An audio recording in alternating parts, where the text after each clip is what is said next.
किसी से तो बात करो। प्रार्थना कोई धार्मिक गतिविधि नहीं है, यह प्रभु द्वारा स्थापित एक महत्वपूर्ण प्रणाली है जो मेरे और उनके बीच की निकटता को स्थापित करती है।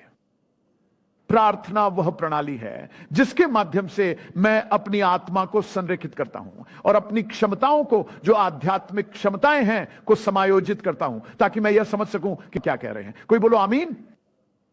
मेरा मतलब है, मैं आपको बता रहा हूं, यही कारण है कि दुश्मन हमारी प्रार्थना जीवन पर हमला करता है।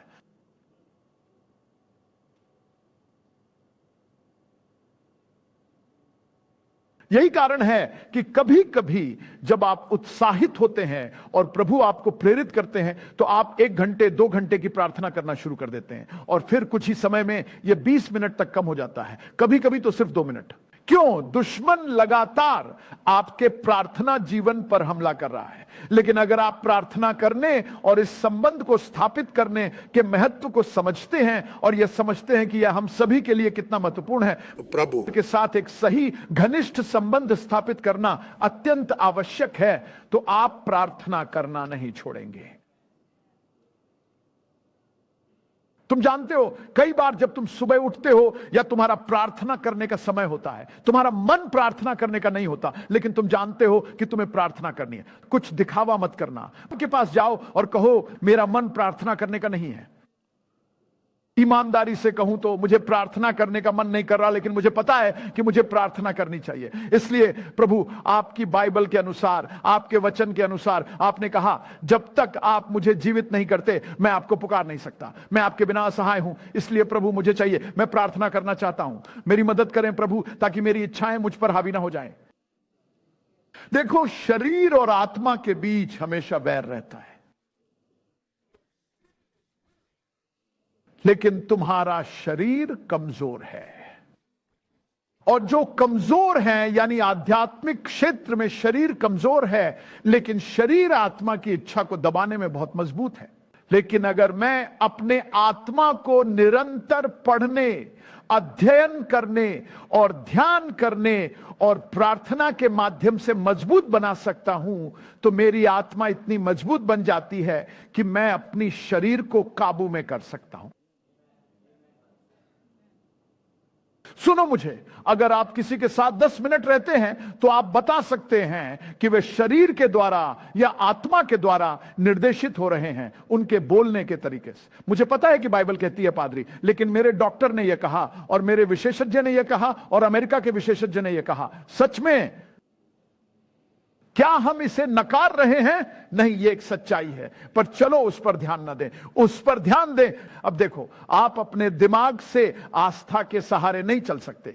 तो ये ऐसा नहीं कह रहा है, ठीक है, मैं इस पर विश्वास नहीं करने जा रहा हूं, क्योंकि यह केवल मानसिक लड़ाई नहीं है, यह आत्मा और मन में भी एक लड़ाई है। तो अब अगर मुझे उन नकारात्मक विचारों को हराना और काबू पाना है, तो मुझे यह पकड़ना होगा कि वचन क्या कहता है और आत्मा में प्रार्थना करना शुरू करना होगा, ताकि यह मेरी आत्मा में बढ़ जाए, आदमी मेरे समझने में एक वास्तविकता बनने के लिए।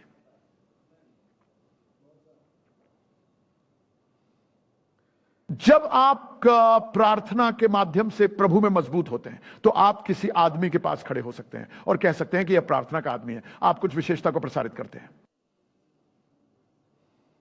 आप कुछ लेकर चलते हो। जानिए, 1 हफ्ते तक न नहाएं, क्या आपको किसी को बताना पड़ेगा कि आपने नहाया नहीं है?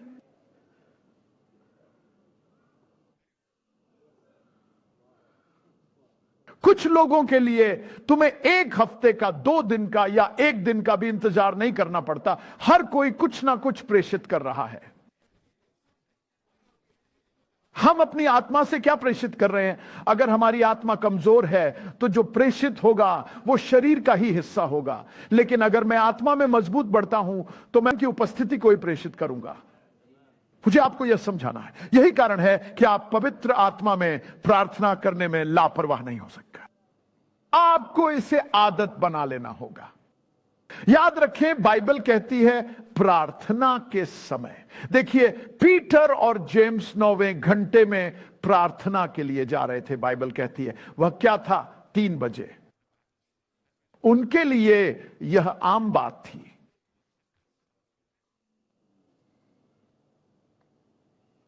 क्योंकि आपका शरीर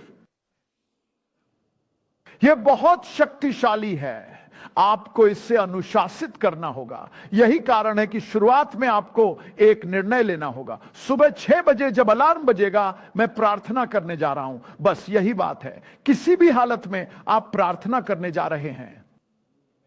अगर मैं मन करे तो नहीं, सुनो, हो सकता है एक दिन तुम्हारा मन करे, लेकिन बाकी के हफ्ते तुम्हारा मन नहीं करेगा। लेकिन आपको हमेशा कुछ खाने का मन करेगा, क्योंकि शरीर खाना चाहता है। आप प्रार्थना करने का मन नहीं करेगा। कितने लोगों का एक्सरसाइज करने का मन करता है, किसी का भी एक्सरसाइज करने का मन नहीं करता। मेरा मतलब है कुछ लोग होंगे जिनका मन करेगा, लेकिन सभी का नहीं, क्योंकि आपका शरीर हमेशा आराम चाहता है। शरीर को आराम चाहिए।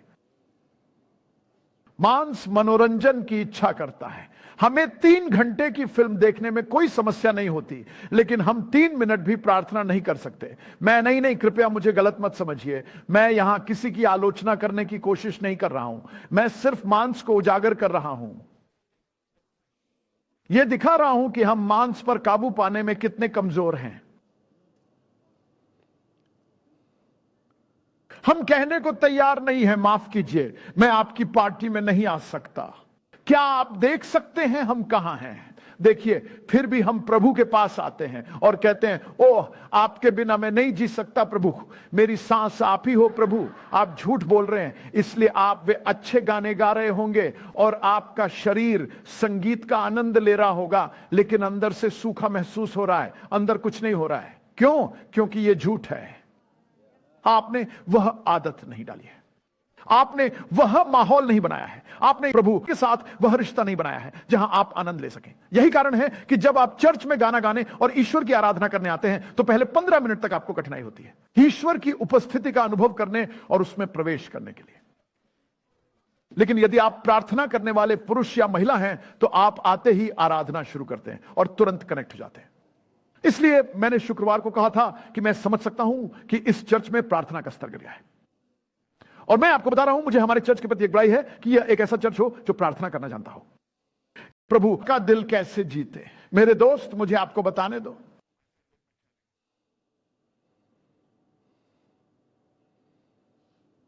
यह बुद्धिमत्ता नहीं है, यह सिर्फ शिक्षा नहीं है, यह सिर्फ धन नहीं है, यह का आशीर्वाद है। यह प्रभावशाली लोगों के निकटता में होना भी नहीं है। नहमायाह एक प्याला वाहक था, तो हर दिन वह राजा के सामने होता था। उसकी नजदीकी ने उसे कोई फायदा नहीं दिया,